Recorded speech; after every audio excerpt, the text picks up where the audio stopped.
नमस्कार, आप देख रहे हैं एनबी न्यूज 24x7 नीलम बोध के साथ। लगातार महाबोधि महाप्यार आंदोलन में नारे लग रहे हैं कि जो बीटी एक्ट है उसको रद्द करो। बिहार सरकार होश में आओ, होश में आओ। अभी आप मेरे पीछे देख रहे हैं, अभी एक बस खड़ी है और इस बस में तमाम उपासक उपासिका और उसी के साथ साथ में भिक्खुनी संघ यहाँ पर पहुंचा है। तो उन्हीं से जानने का प्रयास करूंगी जो ये आंदोलन है इसको किस तरह से देखते हैं और जो भारत की धरती है उसने कभी युद्ध की डिमांड नहीं की। लगातार वो बुद्ध की बात करते हैं, शांति की बात करते हैं, करुणा की बात करते हैं, मैत्री की बात करते हैं। भंते जी, आपका स्वागत है एनबी न्यूज में। साधुवाद आपका। आप भंते जी, आप आए हैं, मैं लगातार सोशल मीडिया से आपकी मैंने वीडियो भी देखी है, काफी अच्छा वक्तव्य रखते हैं। तो जानना चाहूंगी इस आंदोलन को किस तरह से देखते हैं। यह आंदोलन केवल एक न्यायप्रिय आंदोलन है जो हमारा संविधान की प्रस्तावना में भी है और भगवान बुद्ध का भी जो संदेश है कि हर व्यक्ति के प्रति न्याय होना चाहिए। तो जो अब तक चल रहा था वो बौद्धों के प्रति अन्याय था, ये केवल एक न्याय की लड़ाई है। मैं इसे इस तरीके से ही देखती हूँ। जी भंते जी, लेकिन तमाम जो विपक्षी लोग हैं वो ये कह रहे हैं क्योंकि जो संविधान है, संविधान में कहीं ना कहीं जो हिंदू है, हिंदू के अंदर ही जो सेक्ट कुछ निर्धारित किया, जैसे कि जैन हो गया और बौद्ध हो गए या एक तरह से जो सिख हैं वो हो गए, ये भी हिंदू ही उसमें धर्म में आते हैं। तो फिर ये अलग किस तरह से मांग कर रहे हैं। जी बिल्कुल, हिंदू धर्म में नहीं आते हैं। बेशक इनके लिए एक अलग से एक्ट पास नहीं हुआ है, जैसे मुस्लिम एक्ट है अलग से। बौद्धों के लिए कभी न्याय दिया ही नहीं गया है, तो बौद्धों के लिए एक एक्ट अभी तक पास नहीं हुआ है। लेकिन बहुत सारे लोग इसके प्रयास में लगे हैं। जैसे सरकार अभी नहीं सुन रही है तो बौद्धिस्ट एक्ट बनाने के लिए भी वो नहीं सुन रही है, लेकिन प्रयास किया जा रहा है। लेकिन बौद्ध, जैन, सिख, ईसाई ये सभी अल्पसंख्यक में आते हैं और अल्पसंख्यक जो है वो एक अलग कम्युनिटी बन जाती है। तो बौद्ध अपने लिए लड़ाई लड़ रहे हैं कि बुद्धिस्ट एक्ट भी जल्दी से बनाया जाए, जिसमें बौद्धों के नियम कानून और बुद्ध की शिक्षा के अनुसार ही सारे धार्मिक और जो भी इसके देश के जो नियम हैं वो चलते रहें। किसी भी आंदोलन में हम देखते हैं कि महिलाओं की बहुत बड़ी भूमिका होती है। आप भिक्खुनी हैं, महिलाएं हैं, जानना चाहूंगी कि इस आंदोलन में मजबूती देने के लिए खासकर आपके साथ में भिक्खुनी संघ आया है। पहले तो आप उसके लिए बहुत बहुत साधुवाद के पात्र हैं, क्योंकि मैं देख रही थी कि भिक्खुओं की संख्या बहुत कम दिखाई दे रही थी और कहीं ना कहीं इस राह पर चलने के लिए महिलाएं अपने आप को बहुत कम तैयार करती हैं।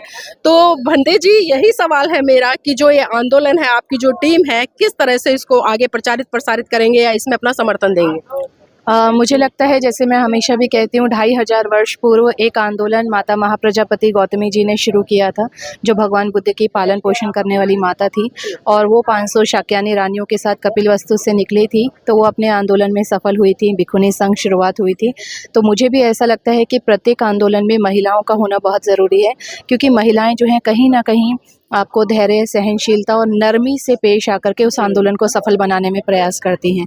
तो हम भी पिछली बार भी हम महिलाओं को लेकर आए थे और इस बार भी हम महिलाओं को लेकर आए हैं। और हमारा प्रयास यही है कि ये आंदोलन में कोई भी उग्र चीज़ें ना हो।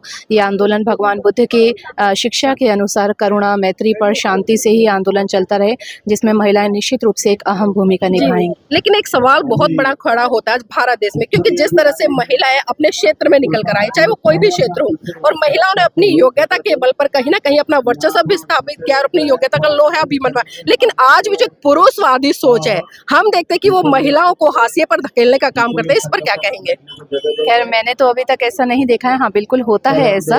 मुझे ऐसा लगता है केवल महिलाओं को पुरुषों का हमें स्वीकृति मिलनी चाहिए या पुरुष हमें स्वीकार करें, इसके लिए हमें आगे नहीं बढ़ना है। हमें अपनी प्रतिभा को पहचानना है। यदि हम अपने लिए आगे बढ़ेंगे तो पुरुष हमें स्वीकार करेंगे। जब तक हम पुरुषों को दिखाने के लिए या पुरुषों की स्वीकृति पाने के लिए आगे बढ़ेंगे, जैसे हम भी भिक्षुनी हैं, तो हम भिक्षुओं की स्वीकृति पाने के लिए भिक्षुनी नहीं बने हैं कि भिक्षु हमको स्वीकार नहीं करते हैं, लेकिन हम भिक्षुनी बनेंगे और दिखाएंगे कि कैसे वो हमको स्वीकार नहीं करते। हम इसके लिए ऐसा भिक्षुनी नहीं बने हैं। हमारा प्रयास ये रहता है कि हम भिक्षुनी बने, अपनी प्रतिभा को बहुत अच्छे से विकसित करें, अपने ध्यान को, अपने धर्म को, कि भिक्षु भी हमें नकार ना पाए या पुरुष भी हमें नकार ना पाए। और आज वो हम देखते भी हैं, बहुत सारी भिक्षुनियाँ हमारे भारत में हैं, विदेश में भी हैं, जिनके पास में भिक्षु संघ, उपासक संघ उनको अप्रिशिएट भी करता है और उनको आगे मोटिवेट भी करता है।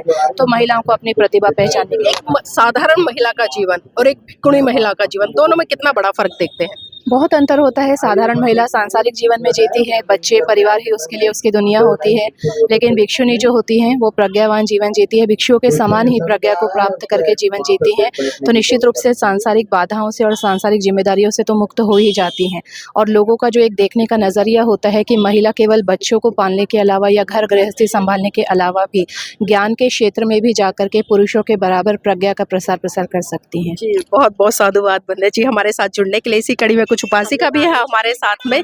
जी, मैं उनसे भी जुड़ना चाहूंगी। आपका नाम क्या है। मेरा अरे मेरे को जाना है ना उधर। हाँ, मेरा नाम ममता बोदेले है।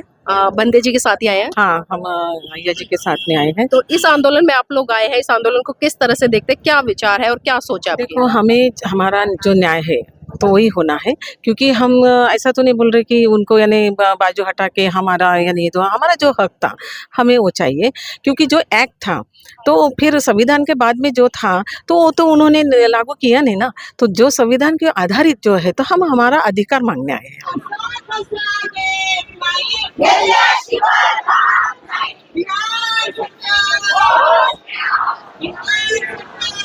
देख सकते हैं यहाँ पर नागपुर से जो भिकुणी संघ है वो आया है और अभी लामा जी को दान स्वरूप उन्होंने कुछ आर्थिक सहयोग और खाने पीने की तमाम चीजें, चाहे उसमें दाल है, चावल है, छोले है, चीनी है और वाटर बॉटल्स है और झाड़ू है, मतलब बहुत सारी चीजें हैं जो उन्होंने यहाँ पर महाबोधि महाविहार आंदोलन को दान के स्वरूप में दिया गया है। आप देख सकते हैं कि फ्रूट्स की भी काफी पेटियां हैं और वास्तव में किसी भी आंदोलन में ये चीजें बहुत ही महत्वपूर्ण चीजें होती हैं, क्योंकि भूखे पेट तो कोई आंदोलन सफल हो नहीं सकता, क्योंकि आंदोलन बहुत सारे हुए हैं लेकिन कहीं ना कहीं जो स्वास्थ्य खराब होता है और स्वास्थ्य खराब होता है तो जीवन संकट में आ जाता है और जीवन ही नहीं रहेगा तो आंदोलन कैसे करेंगे। तो इसीलिए तमाम जितने भी उपासक उपासिकाएं, भिक्खुनी संघ या भिक्खु संघ जो भी आ रहे हैं यहाँ पर, तमाम लोग हैं जो खाने पीने की वस्तुओं को भी यहाँ पर दान स्वरूप इस आंदोलन में देकर अपनी भागीदारी सुनिश्चित कर रहे हैं। तो वास्तव में इनके लिए हम बहुत बहुत साधुवाद करते हैं, मंगल कामनाएं देते हैं और तमाम जो उपासक उपासिकाएं यहाँ आए वो कुछ ना कुछ सहयोग के रूप में यहाँ पर जरूर लेकर आए, ताकि इस आंदोलन को मजबूती के साथ में खड़ा किया जा सके और जो लगातार बीटी एक्ट है उसको लेकर जो मांग उठ रही है वो भी सफल हो और जो बौद्धों की विरासत है वो पूरी तरह से उनको लौटा दी जाए। नमो बुद्धाय, जय भीम, जय सम्राट अशोक। आज हम सभी यहाँ नागपुर से भिक्षुणी संघ और उपासिका संघ हम लोग यहाँ पर दूसरी बार आए हैं। पिछले महीने भी हम लोग 4 दिन के लिए यहाँ पर आंदोलन में आए थे और जिस भी तरीके से मानसिक रूप से, आर्थिक रूप से जो भी हमसे सहयोग बन पाया था हम लोगों ने सहयोग करने का प्रयास किया था, ताकि यहाँ आंदोलन पर निरंतर बैठे हुए भिक्षु संघ, भिक्षुणी संघ, उपासक और उपासिकाओं को किसी भी प्रकार की समस्या ना हो। तो पिछली बार भी हमारे उपासकों ने ये पेंडॉल पीछे वाला जो लगा है वो पेंडॉल भिजवाया था। ये मुझे बड़ा सुंदर लगा, मैंने जब इसकी वीडियो देखी। ये ग्रीन कारपेट जो हमारे नीचे बिछा हुआ है इससे एक अलग ही शोभा भी आ रही थी, तो मैंने जब ये देखा तो मुझे बड़ी प्रसन्नता हुई। तो ये भी हमारे द्वारा दान किया गया था और इस बार नागपुर के समस्त नागपुर के अलग अलग क्षेत्रों से जो लोग नहीं पहुंच पा रहे हैं किसी कारण से, उन लोगों ने भरपूर आटा, चावल, दाल, शक्कर, पत्ती, फल, फ्रूट, पानी की बोतलें और अनेकों अनेक सामान भिजवाया है, जो कि आप लोगों के लिए, हम लोगों के लिए जितने भी दिन हम लोग यहाँ बैठे तो उपयोगी हो सकता है।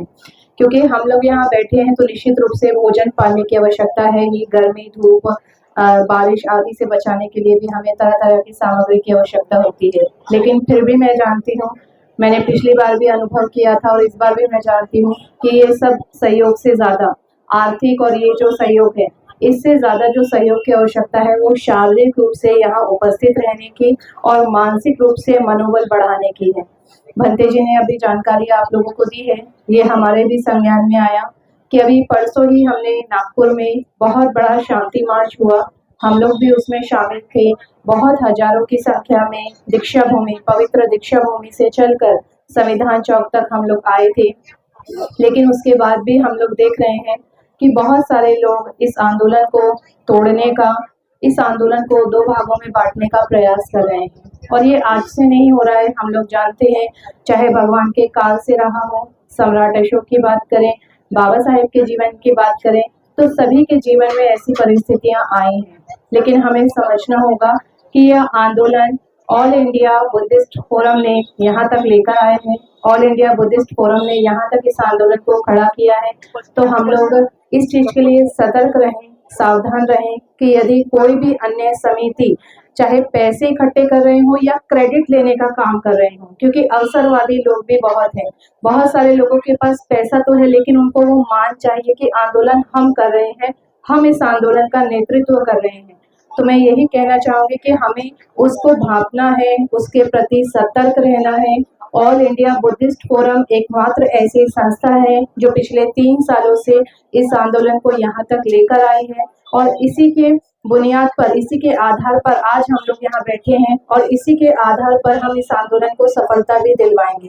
लेकिन यदि कोई अन्य समिति चाहे आपसे आर्थिक सहयोग मांगे, आर्थिक सहयोग ना भी मांगे, लेकिन अवसर ढूंढकर अनेक अनेक प्रकार की रैली निकाले, अन्य अन्य तरीके की संस्थाएं निर्माण करके, तो भी हमें सतर्क रहना है कि इस तरह के धरना या रैली में हमें शामिल नहीं होना है।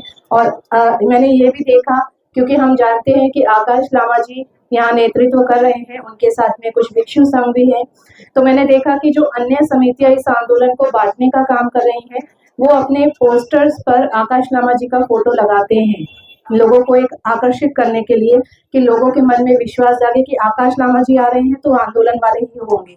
तो ये भी कहीं कहीं ऐसा गलत वो किया जा रहा है, तो हमें सतर्क रहना है। एक ही संस्था है ऑल इंडिया बुद्धिस्ट फोरम, हमें उसी से जुड़कर उसी में आर्थिक, शारीरिक, मानसिक दान देना है। और कल हमारा जो है प्रियदर्शी महान सम्राट अशोक जी की जयंती है। लामा जी अभी रूपरेखा बताएंगे ही कल के कार्यक्रम की, तो कल भी हमें पूरे जोरों शोरों से सम्राट अशोक के प्रति हमें बहुत अच्छा मौका मिला है अपनी कृतज्ञता ज्ञापित करने का।